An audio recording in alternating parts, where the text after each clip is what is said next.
wali-wali, bersyukur kepada Allah dan bersyukur pula kepada kedua orang tuamu.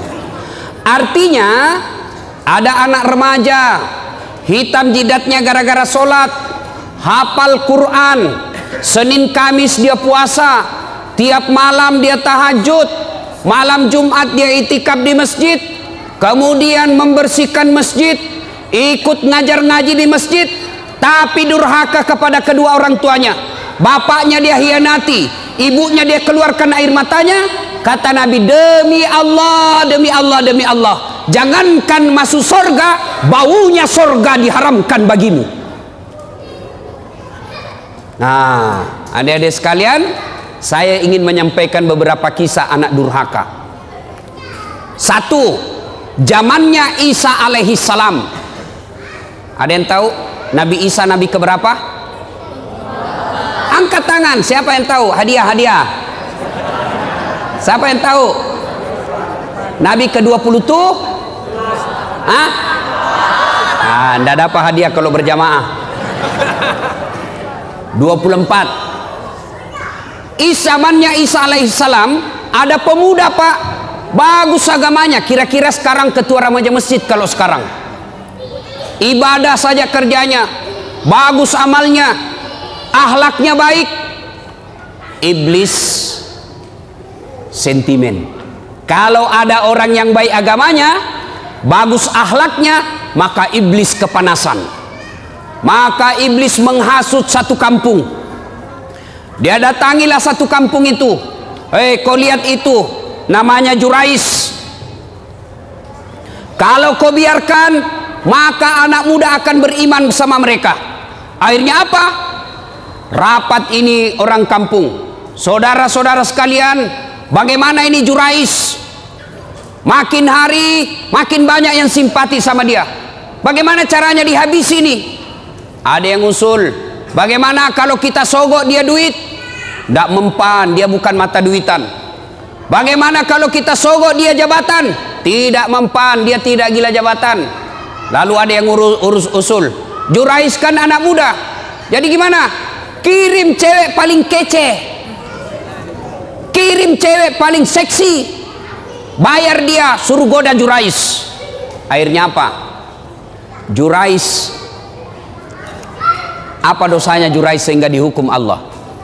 Suatu ketika lagi sholat sunnah, Allahu Akbar, dipanggil sama ibunya, Jurais, Jurais sini kamu. Bingung Jurais, saya sholat atau jawab panggilannya ibuku? Dipanggil kedua kalinya ibunya, Jurais, sini kamu. Jurais tidak menjawab, bingung, saya lanjutkan atau saya sholat? Akhirnya apa? Dipanggil 3 kalinya, Jurais, sini kamu. Tidak menjawab.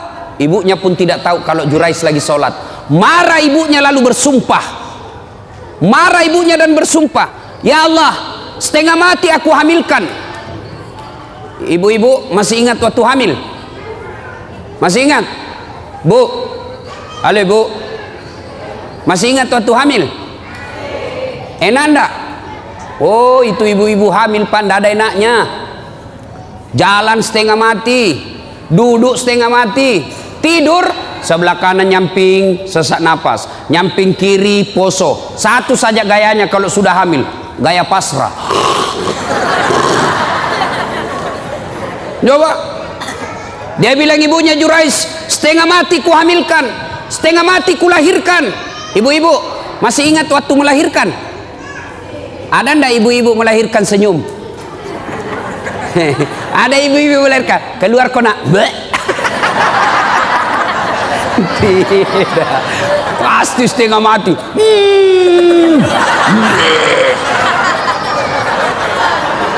Iya toh. Paling kalau bapak-bapak menderitanya, kapan bapak-bapak menderita? Ngidam. Kalau istrinya ngidam, sampai ada yang tanya sama saya, Ustadz, apa doanya supaya istri berhenti ngidam? Saya bilang, apa ngidamnya istrinya Pak? Dia bilang, nanti dia bisa tidur kalau dia lihat saya duduk di atas lemari. Wah, jadi kalau istrinya mau tidur jam 10, setengah 10 sudah naik suaminya di atas lemari. Saya bilang, berhenti kau nak kasih bodoh-bodoh kau itu.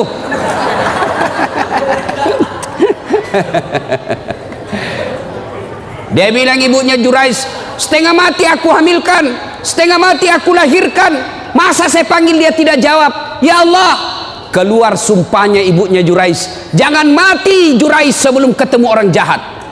Ibu-ibu, kalau ibu-ibu bersumpah, arasnya Allah bergetar. Maka ibu kalau marah sama anaknya, jangan sembarang sumpah. Ini ibu-ibu biasa kalau marah sama anaknya kan keluar sumpah-sumpahnya tidak enak. Kurang ngajar, setan. Nah bilang anaknya, bleh. Masa anaknya dibilangi setan?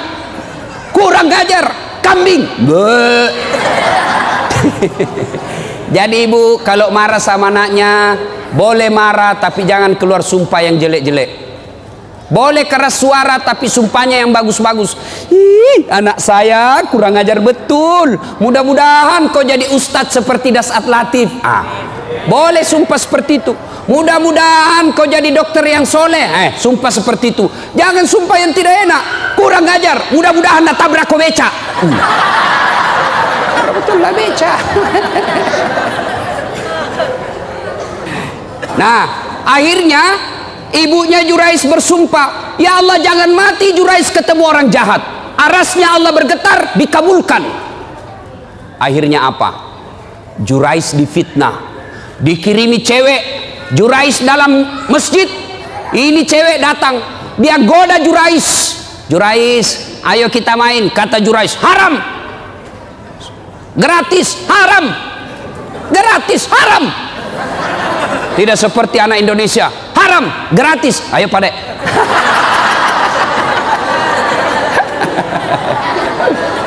Ini cewek sudah dibayar, mondar-mandir di depannya Jurais. Dia pegang pipinya Jurais, dia pegang dadanya Jurais, dia buka bajunya. Jurais mantap, astagfirullah. Dia tutup matanya, astagfirullah, astagfirullah, astagfirullah. Kalau orang Indonesia, astagfirullah, astagfirullah. Mulutnya istighfar tapi matanya melotot, astagfirullah, astagfirullah. Akhirnya ini perempuan gagal menggoda Jurais. Semakin dia menarik-narik telanjang, Jurais tunduk, tidak tergoda. Ini perempuan malu, sudah telanjang tidak dilayani, sudah dikasih duit tidak berhasil. Akhirnya apa? Dia pergi berzina dengan pengembala kambing. Setelah berzina di pengembala kambing, hamil. Tabrakan antara cowok dengan cewek. Dek, kalau mobil tabrakan, pah! Mobil sama mobil penyok, penyoknya lari ke dalam. Kalau cewek sama cowok tabrakan, pah! Penyoknya lari keluar. Hamil. Begitu hamil ini cewek, dia kemana-mana pidato. Saudara-saudara sekalian, kenal tak Jurais? Kenal. Itu tuh yang kerjanya soleh, dia bilang dirinya. Yang kerjanya ibadah saja, pembohong. Nih perut saya hamil gara-gara dia. Difitnah Jurais. Kemana-mana dia pidato, saya hamil, Jurais yang hamili saya. Akhirnya satu kampung mulai marah. Jurais ternyata pencitraan, Jurais ternyata pembohong, pura-pura alim, mau pilpres datang-datang pesantren, sudah dipilih dibohongi kita. Marah. Akhirnya Jurais dilempar sampai kena pipinya, berdarah pipinya, jatuh giginya. Kata Jurais, demi Allah bukan saya. Bohong, dilempar lagi, bukan saya. Demi Allah bukan saya. Akhirnya begini, kata Jurais begini, bos, biar saya bilang tidak, kau juga tidak percaya. Kau tuduh saya tidak mau terima. Jadi bagaimana? Kita tunggu sampai lahir ini anak, kita tanya siapa bapaknya. Ringkas kisah, lahir anak ini. Begitu lahir, masih merah, masih orok, dipencet pusatnya sama Jurais. Ya fulan, anak, ngomong kau, siapa bapakmu? Demi Allah, siapa bapakmu? Dengan izin Allah, ngomong ini bayi. Apa dia bilang? Bapakku bukan Jurais, bapakku pengembala kambing di tetangga desa. Apa dia bilang Jurais? Ku bilang memang bukan saya. Mami, jatuh gigiku ini, ganti kok. Ini robek-robek. Ganti gigi saya. Akhirnya Jurais bebas dari tuduhan itu. Coba adik-adik sekalian, Jurais, pemuda yang taat beribadah, dihukum oleh Allah gara-gara apa? Ibunya lagi memanggil dan ibunya pun tidak tahu anaknya lagi sholat. Itulah sebabnya ada 11 kewajiban anak kepada orang tua. Satu diantaranya adalah menjawab panggilannya. Ustadz, bagaimana kalau kita lagi sholat Ustadz, dipanggil sama ibu?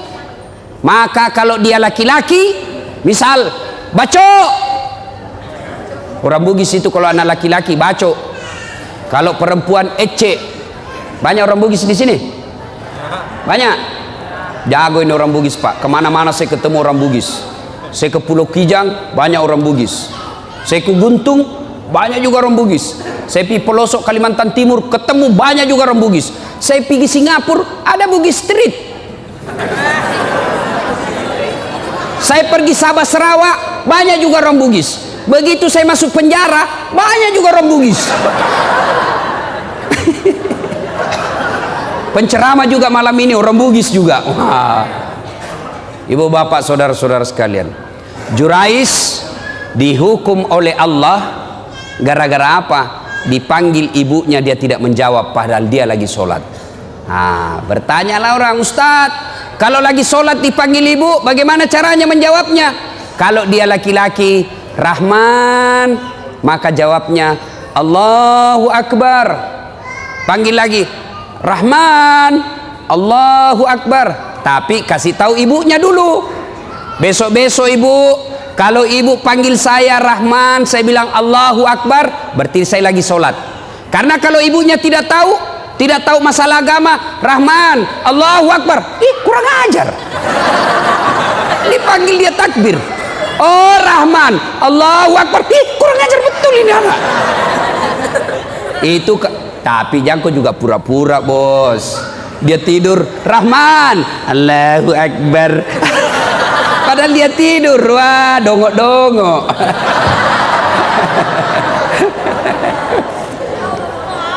Itu kalau laki-laki. Bagaimana kalau perempuan? Kalau perempuan, karena suaranya adalah aurat, maka perempuan tidak boleh mengatakan Allahu Akbar. Ini ada adik cewek, ada santri di sini, santriwati. Ada. Kenapa perempuan saurannya aurat? Karena kadangkala suara perempuan memang mendayu-dayu, membuat laki-laki bernafsu. Halo? Iya bang. Itu kan langsung bernafsu orang. Mana ya bang? Maka supaya kalian tidak bernafsu laki-laki, tegaslah engkau menjawab telepon. Halo? Ya, kenapa? Mundur itu laki-laki. Halo bang. Beleng-beleng.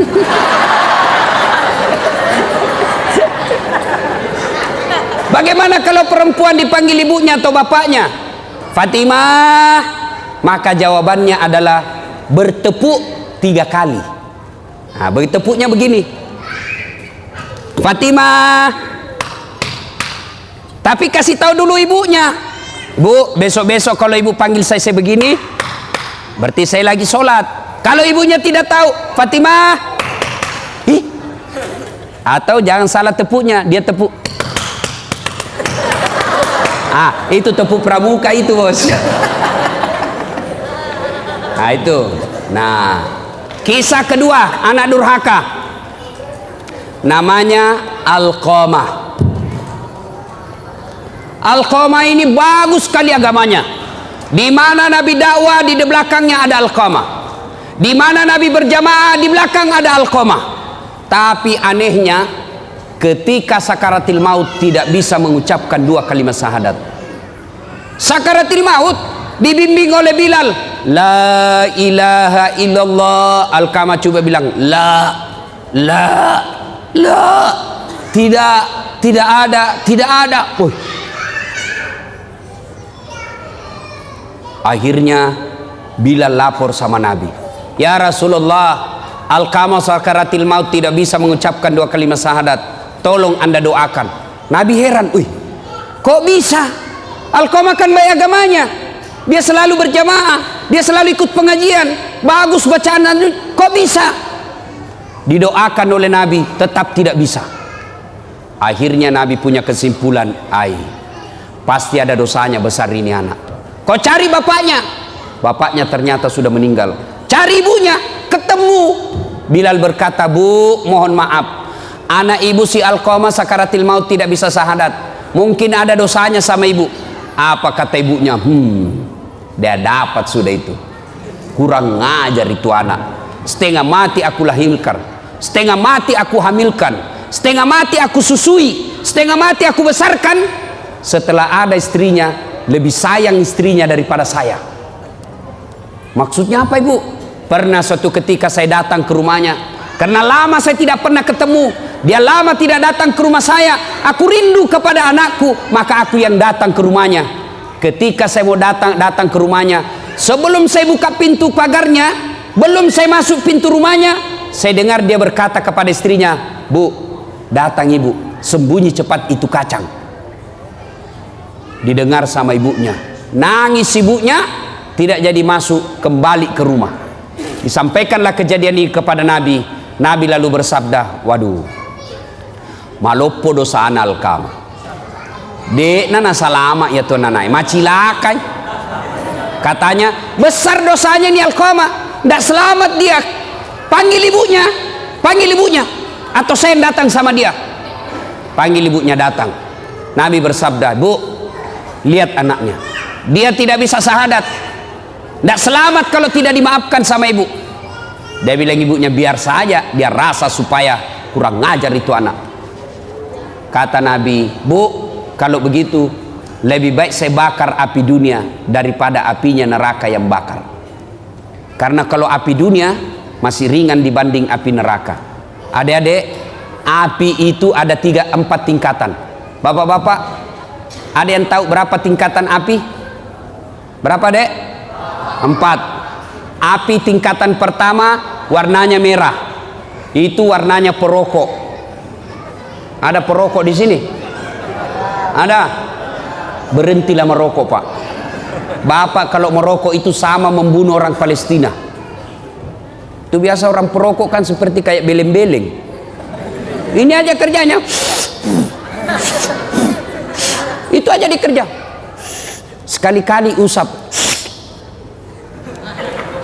isap kunyah, jangan dibuang bos. Kok kasih rugi kita. Baru-baru meninggal istrinya Indro Warkop DKI, apa itu yang tukang lucu-lucu itu, Warkop DKI. Indro meninggal istrinya gara-gara apa? Kena kanker paru. Gara-gara apa? Karena suaminya selalu merokok, istrinya kena kanker karena selalu mengisap asap rokok. Apa ini merokok ini? Berhenti merokok pak. Jangan marah ya. Bapak kalau marah terserah, saya sudah mau pulang besok. Berhentilah merokok. Ini bapak-bapak anaknya dilarang merokok. Awas kalau kau merokok, awas, awas, awas. Saya tempelin kau kalau saya dapat kau merokok. 10 menit dia bilang, Pi kau belikan saya rokok nak. Maksud lo? Ada juga ustadz di sini merokok? Ada ustadz? Kalau ada ustadz merokok, ustadz beleng-beleng. Masa anak santri dilarang merokok baru dia merokok di depan santri? Tidak boleh pak. Bapak tahu enggak siapa yang punya pabrik rokok? Pabrik rokok sekarang yang punya pak orang Yahudi yang ada di Indonesia. Berarti bapak kalau beli rokok sumbang orang Yahudi, tembaki orang Palestina. Berhentilah merokok. Ustadz saya tidak bisa berhenti Ustadz. Kenapa? Nggak jalan otakku. Bale-bale. Buktinya Ramadan jalan di otak tak. Berhentilah merokok. Niat berhenti merokok mulai malam ini. Pembeli rokok tabung pergi umroh bersama Ustadz Das'ad. Itu lebih utama. Atau kasih anak kita untuk sekolah pendidikan, belikan dia buku yang baik daripada rokok dibakar. Ya, tapi dia bilang mahasiswaku, Ustadz rokok tidak merusak. Sembarang kau bilang tidak merusak Ustadz, sembarang kau bilang. Yang penting rokok tidak ketemu api. Ayalah, kalau rokok tidak ketemu api ya memang tidak merusak. Nah, ibu bapak, saudara-saudara sekalian, akhirnya tingkatan pertama warnanya merah, tingkatan kedua dibakar 1000 tahun warnanya biru seperti kompor gas, bakar 1000 tahun warnanya menjadi putih seperti tempat-tempat itu pembukaan timah, pabrik tambang. Nah, itu warnanya putih apinya sehingga tidak kelihatan kalau dia disemprot. Bakar 1000 tahun, nah inilah apinya neraka, warnanya hitam. Kata Nabi, lebih baik saya bakar api dunia daripada apinya neraka. Ibunya katakan, silahkan. Nabi perintah, kumpulkan kayu. Kumpul kayu, nyala besar. Lalu Nabi tanya ibunya, ibu betul tidak mau maafkan anaknya? Betul ya Rasul. Kalau begitu angkat. Kata Nabi, angkat, lempar masuk ke bara api. Begitu mau dilempar masuk ke api, ibunya berteriak, tahan, tahan. Ya Rasulullah, jangan kau bakar anakku. Memang dia kurang ajar, memang diurhaka. Tapi kedurhakaannya, kurang ajarnya tidak ada artinya ketimbang penderitaan saya menghamilkan dia 9 bulan dalam perut saya lahirkan hidup dan mati. Demi Allah, saya maafkan anakku ya Rasul, jangan kau bakar dia. Nabi tanya, betul ibu maafkan anaknya? Betul ya Rasul. Akhirnya Nabi katakan, letakkan dia. Lalu diletakkan dengan bersusah payah. Akhirnya Alqamah mengucapkan, la ilaha illallah Muhammadar Rasulullah. Meninggal. Alqamah hidup pada zaman Nabi, baik agamanya, tapi menghadapi sakaratul maut dengan tersiksa. Gara-gara apa? Durhaka sama ibunya. Nah, adik-adik sekalian, kalau durhaka sama orang tua, biar hafal Quran tidak ada bu utamanya. Tapi saya yakinnya, ini adik-adik semua nih yang hadir di sini, saya yakin masuk hafal Quran salah satu tujuannya karena ingin membahagiakan orang tua. Ya kan? Ya adek ya? Adik-adik sekalian, hafal Quran sudah dapat pahala. Diharamkan disentuh api neraka bagi mereka yang hafal Quran. Diharamkan disentuh api neraka.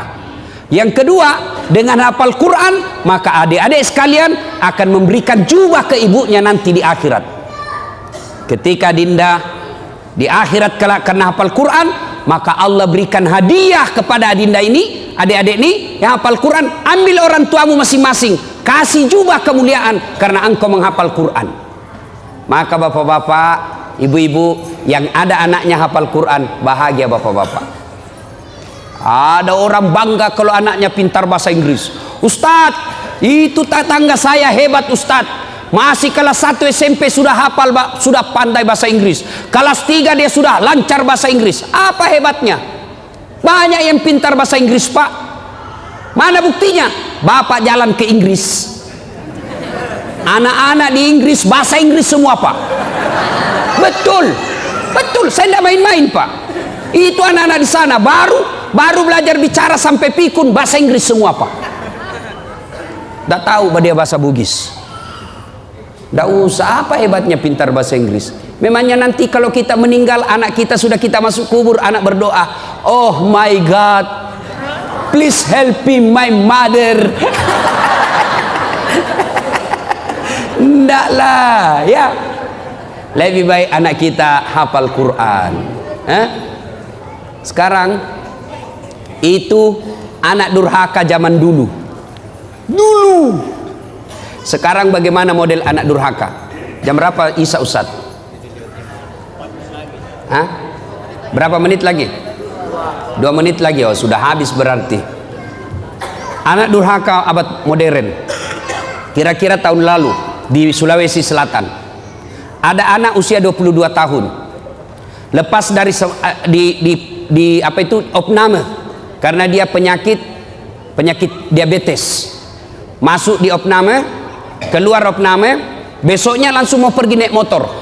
Dilarang sama ibunya. Nah, kau baru keluar dari rumah sakit makan ongkos. Kalau kau keluar sakit lagi kamu, jangan kau keluar nak.